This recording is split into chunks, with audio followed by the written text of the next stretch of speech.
Of whom was Cain afraid after he killed Abel? In Genesis chapter 4, verses 13 to 14, shortly after he killed his brother Abel, Cain said to the Lord, "My punishment is more than I can bear. Today you are driving me from the land, and I will be hidden from your presence. I will be a restless wanderer on the earth, and whoever finds me will kill me." Whom exactly was Cain afraid of?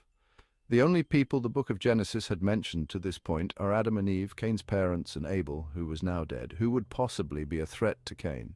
It is important to recognize that Cain and Abel were both full-grown adults at the time that Cain killed Abel. Both Cain and Abel were farmers who tended to their own lands and flocks, as stated in Genesis chapter 4, verses 2 to 4. The Bible does not tell us how old Cain and Abel were, but they very likely could have been in their 30s or 40s. The Bible does not specifically mention Adam and Eve having any children between Abel and Seth, as stated in Genesis chapter 4, verse 25.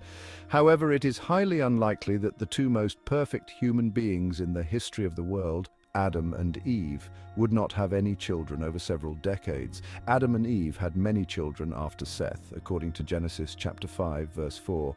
So, why would they not also have had other children between Abel and Seth? Rather, it states that Seth was born as a replacement for Abel. Genesis chapter 5 traces the genealogy of Seth. Prior to his death, Abel was likely the chosen son that would eventually produce the Messiah, as mentioned in Genesis chapter 3, verse 15. It is in this sense that Seth replaced Abel. Cain was afraid of his own brothers, sisters, nephews, and nieces who were already born and would be capable of seeking revenge.